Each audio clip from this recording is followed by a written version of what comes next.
Dadanya dibelah-belah, dicuci-cuci pakai air jam-jam. Sejak kapan kalau dada dibelah hatinya dicuci langsung bebas dari penyakit dengki? Makanya saya pernah bilang kepada orang-orang yang memiliki penyakit dengki, ya, susah ngelihat teman senang, senang ngelihat teman susah.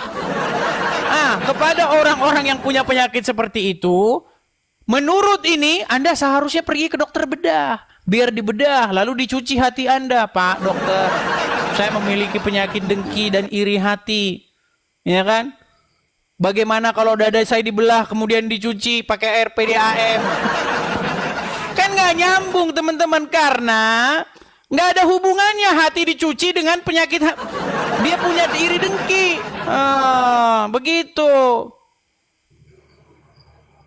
Jadi Ya, makanya betul. saya bilang, marilah Muslim, ya. Saya ini mendidik kalian. Ayo kita cari sosok Muhammad yang sejarah.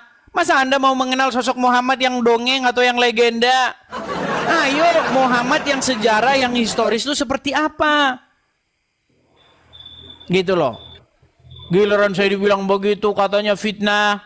Malah sekarang saya difitnah, katanya saya bikin video Abdul Somad dibaptis. Dengar ya, muslim-muslim. Kalian itu kalau tonton, lihat. Edis TV itu ada berapa? Akun-akun palsunya ada berapa? Lihat. Iya, banyak yang memalsukan, banyak sekali.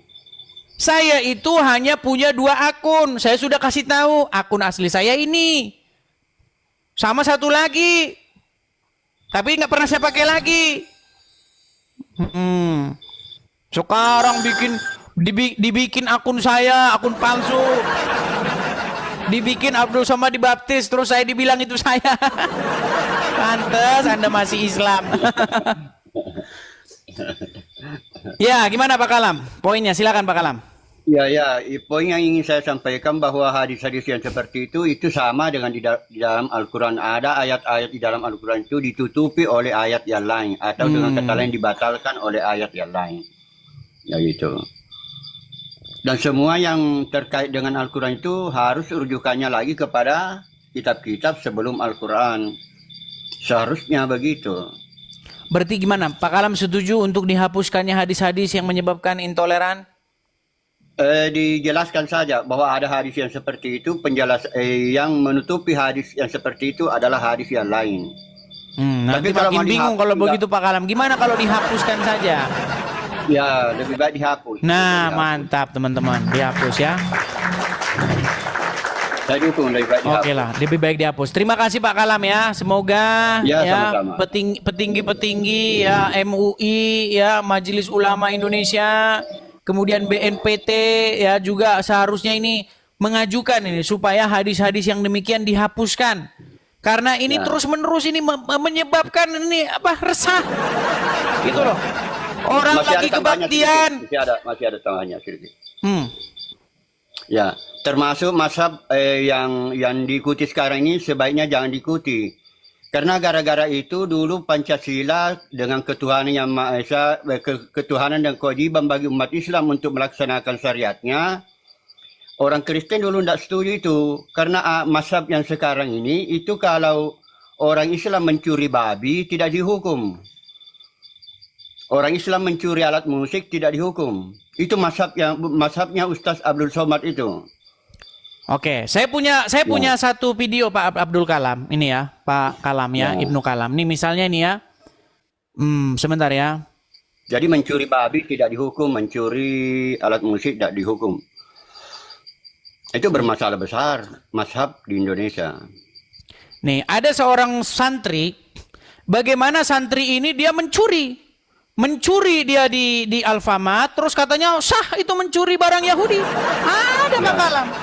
Nih, inilah contoh-contoh korban. Karena mazhabnya itu. Mazhab yang diikuti. Saya tampilkan ya, nih ya. Nih saya tampilkan. Nih. Ketika Anda nih misalnya nih ya nih.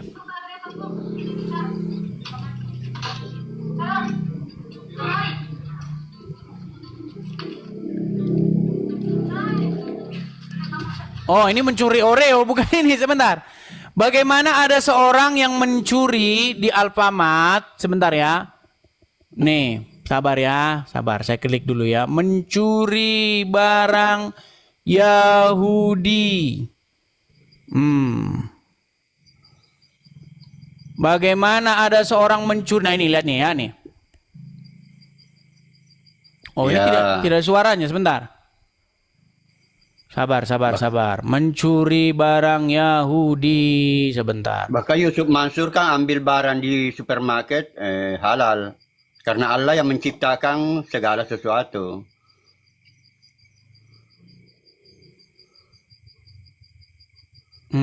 Ini. Masalahnya bukan maling kayak gitu.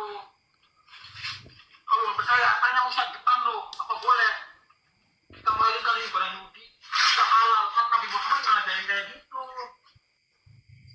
Lu salah kayak gitu. Nggak ada Ustaz yang itu nggak ada, itu sesat. Ya sesat lah. Masa ini barang Yahudi maling halal? Nggak ada. Ya ajaran Islam nggak ada, di hadis nggak ada. Ya, Natalnya tadi apa? Tadi balik ini terus gimana tadi? Padahal ini barang Yahudi, ini produk Yahudi kalau diambil dan juga kalau misalnya saya ngambil barang semuanya terus saya pakai potong tangannya. Yaudah potong aja. Tapi itu Pak Kalam, itu mazhab apa itu yang menghalalkan mencuri barang Yahudi itu, Pak Kalam? Tapi mazhabnya Ustaz Abdul Somad. Boleh mencuri barang Yahudi? Mengambil barang Ya, Yahudi? sepertinya begitu. Bahkan mengambil barang di supermarket menurut Ustaz Yusuf Mansur kan diambil saja kan, tidak usah bayar. Karena segala sesuatu diciptakan oleh Allah. Dari Nah. Allah yang punya barang itu. Nah, Kan bermasalah besar. ya, jadi teman-teman, makanya ketika saya meminta supaya ajaran-ajaran yang demikian itu dihapuskan, demi Betul. apa? Supaya Betul. apa? Supaya kita itu ya bisa hidup tentram dan damai. Orang mau Ya. kebaktian, silahkan. Orang kebaktian dibubar-bubarin. Untung tidak diambil alat musiknya. Karena seandainya mereka tahu bahwa mencuri alat musik tidak haram. Oh, Untung. ya. Ya. Oke lah Pak Kalam, terima kasih Pak Kalam. Ini Anda setuju ini. Jadi sekali Bagi- lagi ya, saya juga ikut melive-kan channel Anda ya. Silakan Pak Kalam, silakan. Izinnya, ya. Terima kasih banyak. Oke, saya turunkan Pak Kalam ya. Oke, terima kasih.